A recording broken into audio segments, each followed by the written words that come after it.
Forgot to put on chapstick. It's not chapstick. It's just cocoa butter infused Vaseline that I put in a little container so I could fit it in my little organization around my computers. But, oh my god, now that I touched my nose, now I gotta blow my nose! This is my most favorite possession. Do you know why? Look at this. Okay, I don't know if I'm gonna show this at some point, but like, to open it, to put tissues in here.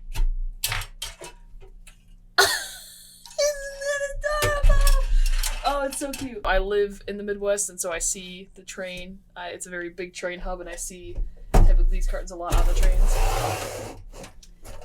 And yes, there's a reason I got the one that says Evergreen on it. And now it sits on my desk, and it's super pretty. It is November 2nd in our timeline, and we are 1 day away from the official starting of Bryn Mawr strike. Now, even though it starts on November 3rd, this document of demands in a letter was sent out on this day, or at least made public on this day. Unlike Haverford, where they did kind of tweak their demands as it went on, Bryn Mawr went through an actual shift with their demands. So this first reading is going to be the actual demands sent out on this date.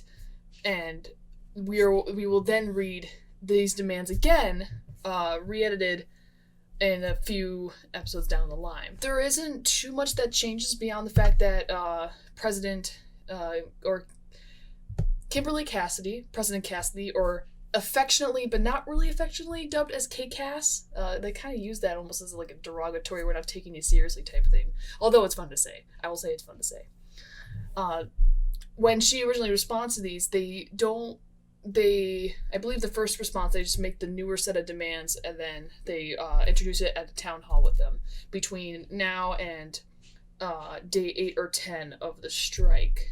So, but just to reiterate, we're reading the demands that were sent out on this date. We will actually, again, we will come back to this, or the newer document of this, come down the line, because there is enough of a change where, and it's enough added pages.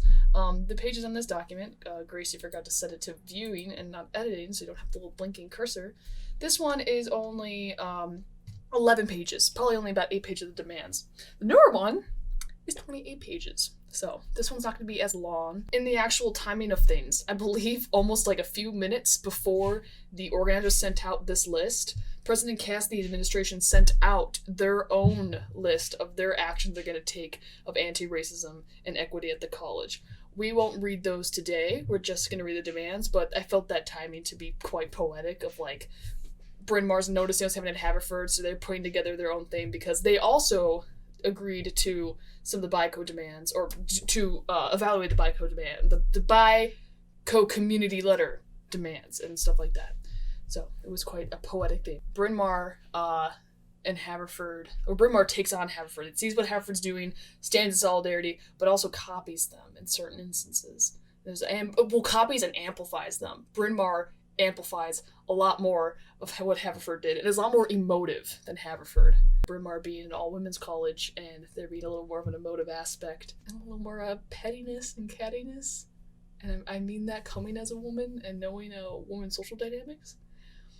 But Haverford does have a strong woman population, as is seen in all these documents asking for crediting of a specific group of women. So that's just putting out there my opinion, and we're going to go into this. So they have an action step for students and faculty, literally the same as Haverford's. The only main difference in kind of dynamics is that Haverford and Bryn Mawr have different dormitory situations. I don't think Bryn Mawr has apartments, and so they don't have their own kitchens, and so they approach the situation differently, and also very blatantly, like immediately saying, like, go into the dining halls, not crossing the picket line, and making all those specifications. To the letter. Dear Bryn Mawr community, we would like to start this email by acknowledging that Bryn Mawr is built on stolen Nape land. I don't want to actually read that again. Bryn Mawr is, I'm going to skip that paragraph because we all know what the acknowledgement is. And also, I can't pronounce properly the Native American tribe's name, and I feel bad, so we're going to go to the last sentence. And as students who are also learning and living on stolen land, we must reflect and educate ourselves on the land we occupy. Bryn Mawr is complicit in the oppression and violent history of Indigenous people. Therefore, we must acknowledge the space we take up and work towards decolonizing our institution. For the past 6 days, Haverford has been striking, say their demands here, in response to the appalling email that President Wendy Raymond sent to the members of the Haverford community regarding the murder of Walter Wallace Jr. Also, Dean Bylander sent that too. Co-signed. Throughout these 6 days, Bryn Mawr students have been striking alongside Haverford students in solidarity. However, we, the students of Bryn Mawr College, are declaring an on-campus strike, both in solidarity with Haverford College and in recognition that BIPOC, Black, Indigenous, People of Color, students at Bryn Mawr have experienced similar historical anti-Black violence, institutional racism, silencing, and instances of white supremacy. While we strike in solidarity, we also strike to dismantle systemic oppression in the Bryn Mawr community. Fellow students, being part of the Bryn Mawr College strike means fully committing to following until our demands, see pages 5 to 8, are met. No participation in any work surrounding the institution, and all that stuff. Oh, what's the little thing? With the exception of white and non-Black dining hall workers, who should continue to go to work and not put added stress on the full-time staff. We recommend that these workers donate their earnings to organizers in need. We acknowledge that many of you may be hesitant to stop attending classes and turning in assignments as part of the strike because of the effect it may have on your academic standing. This is especially true if you have professors, such as those in STEM departments, who are not supportive of the strike.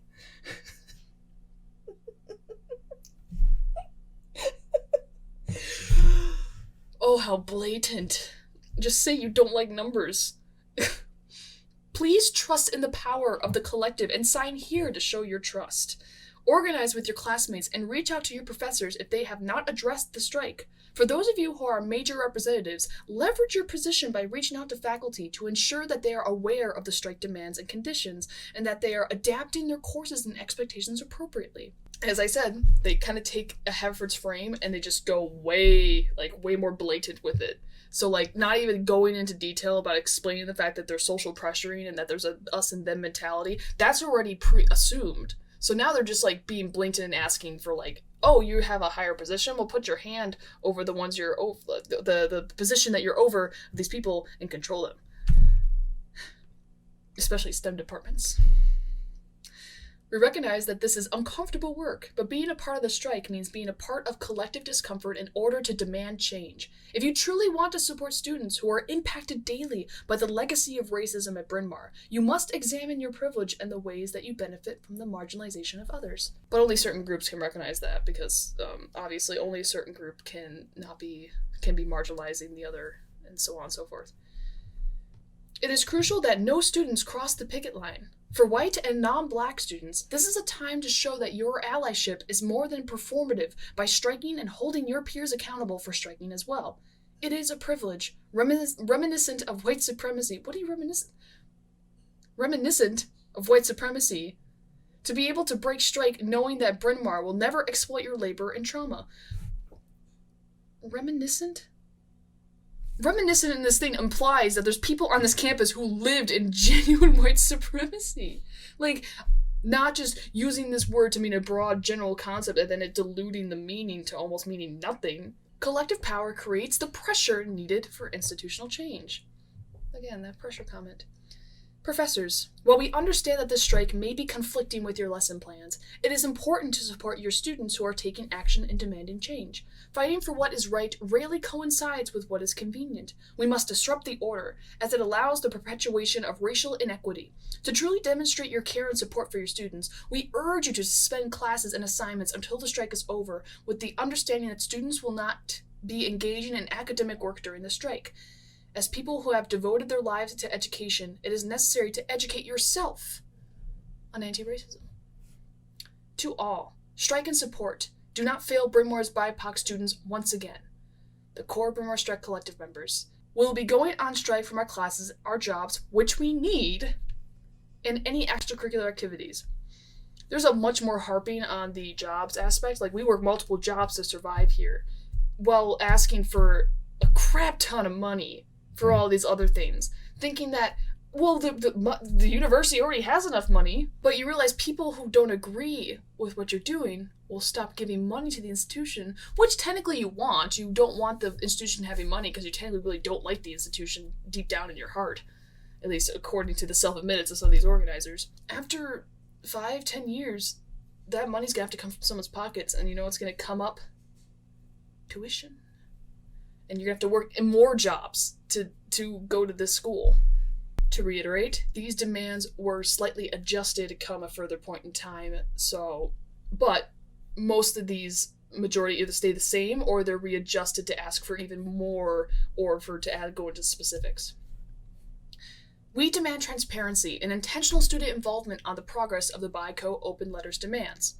Administration should provide regular reports and updates and/or make available meeting minutes without confidential information, informing students of the progress and implementation of diversity, equity, inclusion, and anti-racist policies and other policies impacting students within the college.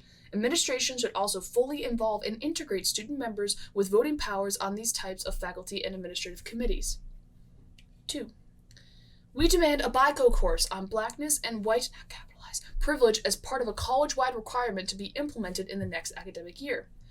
The course would be designed alongside Black students, faculty, and staff with the objective of exploring the history of race to understand current social, economic, political, and cultural conditions. This course will educate on the history of police brutality, cultural appropriation, microaggressions, and various biases. It will expand beyond Thrive, the 360 program, and the humanities. 3. We demand that the school continue to pay the students who are participating in the strike. Students should be paid for all work hours missed during the strike. Reiterate my point of, we understand the consequences, but we also don't want to actually have responsibility for the consequences that come with striking from your institution or your jobs. 4. We demand that Bryn Mawr acknowledge the unseen labor of Black women and Black trans/non-binary people on this campus. Following Haverford students' demand on this, we see that Black students and faculty on campus, particularly those of marginalized genders, continue to do immense amounts of work to progress frameworks and action plans towards equity and social justice while receiving little reward. Moreover, the history of unseen labor of Black servants as outlined through the subject matter of the Black at Bryn Mawr tour continues to be replicated in the lack of acknowledgement of the work Black staff members do and the hardship they face on campus. We demand that the work of Black folks working in all areas of the college be recognized consistently, yearly, and publicly to the whole of the college community as they see fit. Additionally, we demand that all BICO open letter writers and core Bryn Mawr strike collective organizers be financially compensated. We're striking against you. We have these demands that we're really passionate about and want to implement. However, the way we're striking is we're demanding social pressure and that no one be against us. And if you're against us, we're going to put you into this group of people who are completely immoral in our eyes. And even though we're against you and we're negotiating demands to be implemented, because we did all these work with these demands and because this work is done by this group of type of people, we want to be compensated by you. Even if you don't fully agree with the demands or if not all of them are put in, we still put work into this. We put work into coming up to you, so you should pay us. You should agree to paying us before we even go through the whole entire thing of making timelines, putting in demands, and then seeing how things roll out, and then asking for compensation for our work. 5. We demand an implementation of yearly faculty diversity training encompassing cultural competency and the need for social justice in their day-to-day work. This training must be developed by people with significant expertise and scholarship in social justice work and requires sensitivity training regarding marginalized groups, BIPOC, undocumented, disabled, etc. Furthermore, as part of new faculty orientations, all faculty will be required to read chapters of, and that's the book that was listed in the BICO letter that I also cannot pronounce the author's name.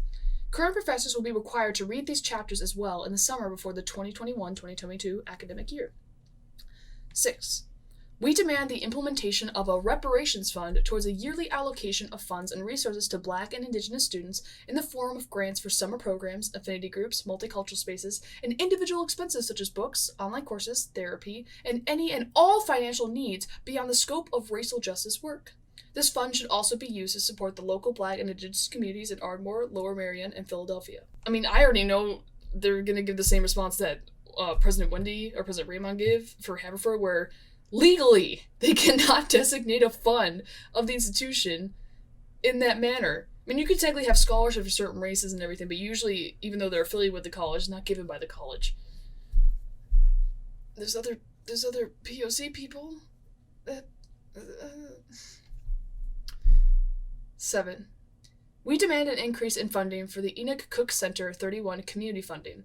Previously, the ECC 31 community funding was at or below $5,000 for the entire academic year. The fund has recently been raised to $10,000 for this academic year. However, this is an inadequate source of funding to account for the college-wide events held in the academic year for all members of the Latinx and African dysphoria in the Bryn Mawr community.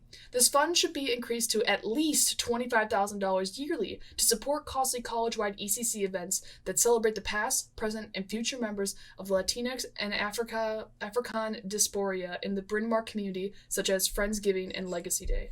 8. We demand the removal of all names and monuments presented on the Bryn Mawr College campus dedicated to individuals who had a history of oppressing past students, faculty, and staff who did not align with the wealthy white feminist agenda. We are particularly interested in the removal of M. Carey Thomas's name inscribed on the old library building facade and Woodrow Wilson's sign on New Gulf Road. 9. We demand the Bryn Mawr and Haverford College take an active role in police and prison abolition. Why tie Haverford College into this? They're talking about Bryn Mawr. Although Bryn Mawr College does not have any formal contact with the Lower Merion Police Department, the Campus Safety Department works very closely with them in case of identity theft where a police officer is needed or to accompany an ambulance where urgent care is needed, quote.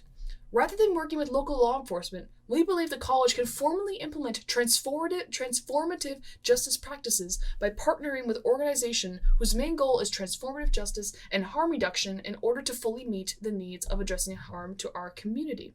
We want to see a timeline detailing definitive steps towards forming these partnerships and separating from local law enforcement. In addition, the departments must reopen all racial discrimination cases against campus safety and take actions accordingly. Finally, we call for an intentional recruitment of campus safety with backgrounds in social work. Both Haverford and this one, or at least the BICO letter, had a must reopen all racial discrimination cases against campus safety and take actions accordingly. If they're reopened, if they were closed originally, that probably means they were looked at. So you just want to look at them again and reconfirm that none of them are going to be approached, assuming they were closed for reasons of we couldn't find anything? That's a waste of funds for all the things you're asking for, to reopen closed accusations if they were closed for reasons of we didn't find anything. What, you want someone to look through it that will agree with you? That has a certain viewpoint as it? 10. We demand that administrative actively encourage students at Bryn Mawr and Haverford College to utilize transformative justice methods in conflict resolution. Given the COVID-19 pandemic, as just one example, the anonymous report form has perpetuated a biased form of policing where students reported other students because of their personal feelings, which BIPOC students have feared would most severely impact them. Oh, so other people can have personal feelings about how they feel about you as a BIPOC, but you can have personal feelings about how you feel about someone else just because they're a majority group. And I mean that in general senses. I understand the actual tenuous tensions and racial stuff happening in the United States. I'm just very weary about using this framework to adjust them because it doesn't seem, one, fair, and I mean that in their eyes because they're talking about equity and equality, two different things, and it being fair, and this doesn't play out to be fair. And if it's going to be fair, it just means that there's going to be another demand from another ethnicity group, and then this demand from this ethnicity group, and then another demand from this ethnicity group, and then the college is going to turn into an island paradise where you go to and pay $100,000 for 2 semesters, or a full year, I guess. Grace, 2 semesters in an academic year. Read the document and stop talking. In addition, there was a significant number of reports made about concerns that needed immediate confrontation, such as mask wearing and social distancing. The lack of direct confrontation reflects a white supremacist culture which demands the presence of authority for addressing conflict. More specifically, the predominantly white social atmosphere on both campuses has eternalize the narrative that Black students are threatening and unapproachable members of the community. Black students are policed as a result of the ubiquitous anti-Black racism that infiltrates both campuses. While the honor code encourages gentle confrontation, the social and institutional racism prevalent, Jesus Christ, in the Bryn Mawr community have allowed students to perpetuate the narrative that BIPOC members of the Bryn Mawr community, especially the Black members of the Bryn Mawr community, are aggressive and dangerous.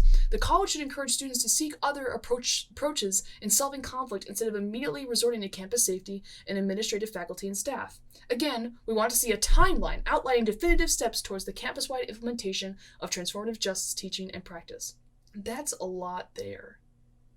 It's kind of, that actual paragraph probably shows the mindset of a lot of kind of like the research papers that uses framework where they have already a conclusion of this is happening, and they build up from there. So they already have the conclusion of their opinions of authority and police presence or campus safety presence and white people, white culture. I don't know what to really put there, but just like the dominant culture. And so from there, they're taking the COVID, and then they go down from there, and then down from there, and then down from there, and then the conclusion, which we already had, that we built up from to prove the conclusion, instead of going down, well, having a hypothesis and then proving that way. But that's white science, so can't do that. What am I, number 11? Yes. Yeah, they have more demands. Bryn Mawr has more demands than Haverford. 11. We demand that Bryn Mawr follow in the footsteps of our peer institutions and make partnerships with local Black social justice efforts, and then it lists those things. We demand that the BICO stop its violence against disabled students. Similarly to BICO members at Haverford, through purported academic rigor, the weaponization of academic forced leave, a wheelchair-unfriendly campus, inaccessibility, white-dominated mental health services, and an undersourced office of access services, disabled students are continuously pushed out of our community. Many BIPOC students who are disabled, impaired, and are neurodivergent face violence from professors, administrators, Deborah Alder, and access service staff. This can be countered through A. More transparency between access service staff who practice is informed by the racial and economic origins of mental illness and the acknowledgement of structural disparities in diagnosis and healing services. B. The establishment of a full-time access service coordinator as well as multiple support staff who are able to authorize accommodations. BIPOC disabled students should be involved in the process of hiring these new staff. No requirements for verification or documentation from a licensed professional for academic and housing accommodations, as this is exclusionary to low-income BIPOC students. Or just low-income students, too. D. Consequences for professors who neglect necessary accommodations for students. Isn't that already covered under the Americans Disability Act? Like, legally for any school? Or any school that's like accredited, which the school is. E. The permanent abolishment of strict mandatory attendance policies. That's a very broad, general thing just thrown in there, just for anyone. The abolition of mandated reporting of mental health details to police, CPS, and/or administrative authorities. Again, I believe that's breaking the law. G. Campus safety should never be called during a mental health crisis unless the student expresses consent prior.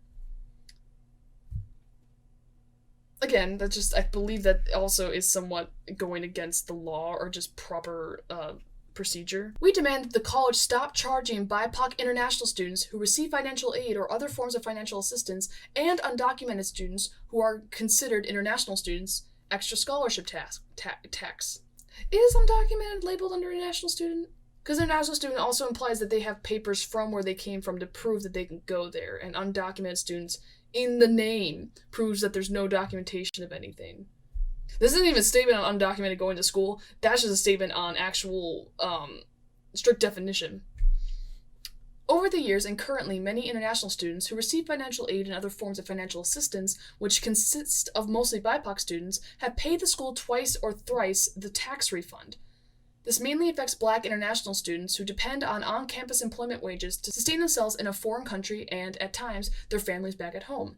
Hence, this puts an additional burden on students and forces them to work extra hours than counterparts to pay the cost.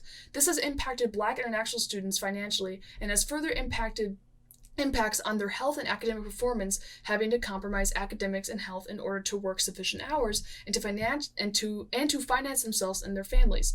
Additionally, campus employment is the only accessible job to international students. The tax refund disproportionately puts stress and labor onto international students.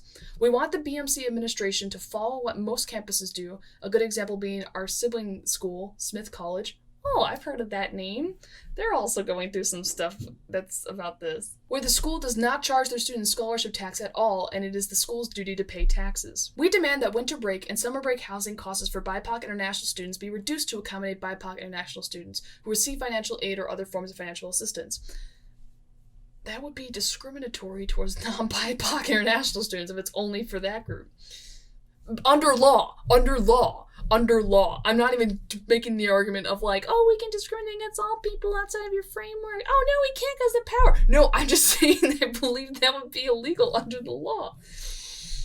Many BIPOC international students who receive some form of financial assistance remain on campus not by choice, but because they don't have a place to go and sometimes can't afford a flight back home, partially because all the wages they earn while working on campus is paid back to the school. Hence, the only option left is to reside on campus, which is still challenging because they are also faced with high housing costs. Considering their only employment source is campus wages, which is not sustainable to accommodate such costs, most students end up in debt and spend most of their time in school working extra hours than intended to pay their extra cost. We request either A, the school to reduce the housing costs for BIPOC international students and undocumented students who are technically considered international students during breaks, especially those on financial aid. Where did they get the technically considered national students? Like, is there an actual thing?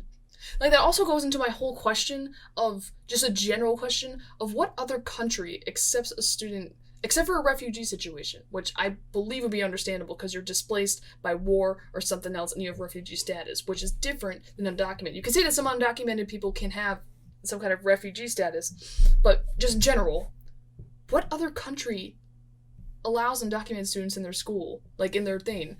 Wouldn't that actually be seen as unlawful because you're profiting off them? Because you can deny them financial aid from the government can't give them financial aid, so they got to get private loans or something of that sort, and that costs a lot of money and interest, and it just feels weirdly unlawful, even though there is a weird feeling of moral choice of letting these people have an education. It's like there's two bad sides to this. Back to the document. B. Include these charges as part of the school's funding for Black students by creating a fund and increasing the fund to accommodate Black international students. Again, I don't think you can have a fund for a specific group of students because of the law. We demand that Bryn Mawr College declare itself as a sanctuary institution. Bryn Mawr College has refused to declare itself as a sanctuary institution for several years. As a result, our undocumented DACA and other students who have had similar but nuanced migration statuses continue to remain the most marginalized and vulnerable population of the Bryn Mawr community. Given the current xenophobia that is prevalent in the United States, the college should be committed to protecting these students as they access their right to education.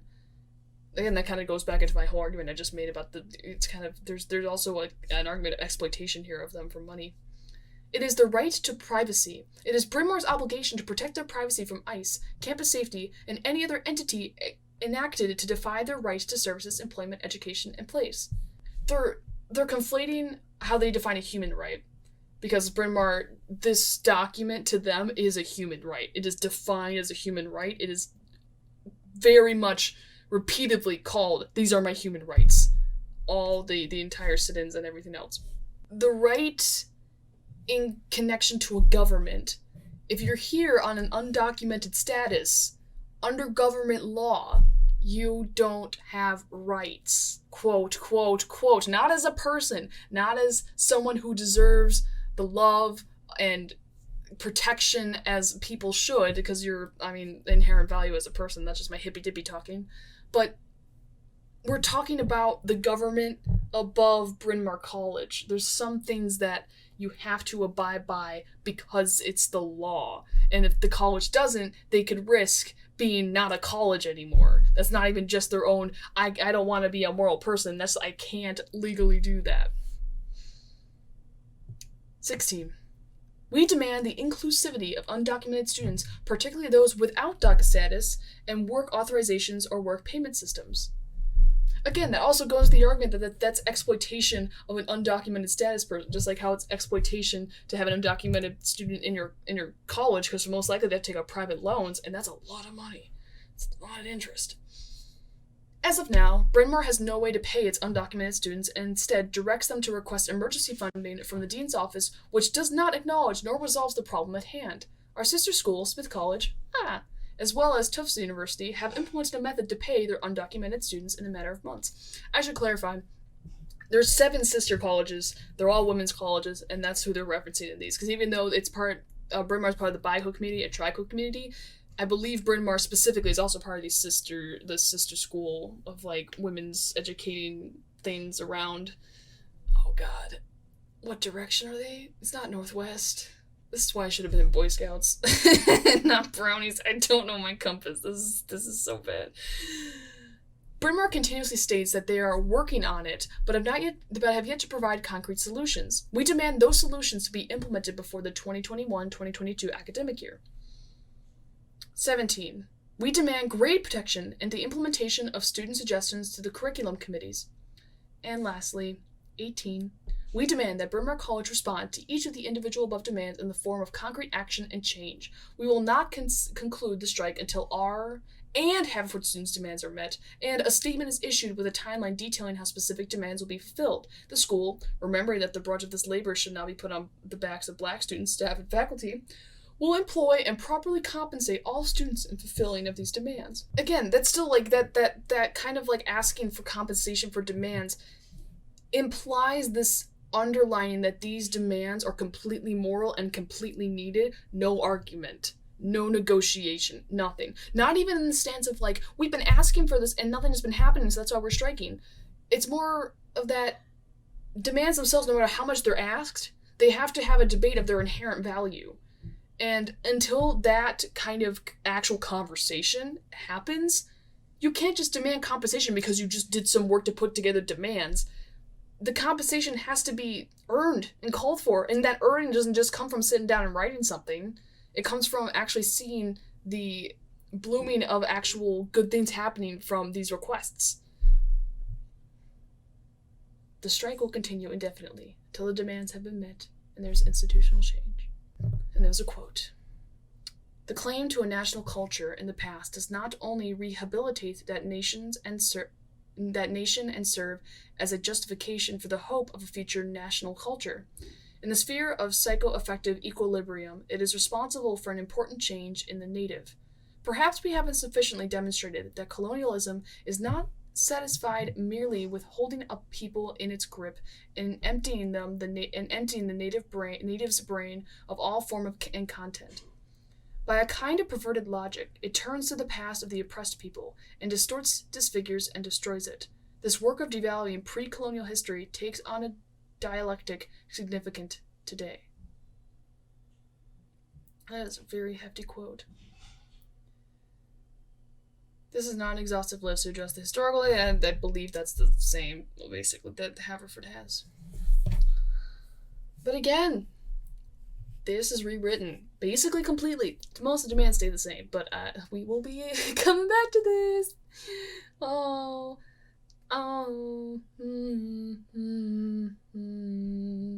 What's the next episode? What are we doing? What am I doing? We're going to dive into some stuff that happened at Haverford. We're actually going to dive into one of the students who spoke up about just being against this. All right. See you soon.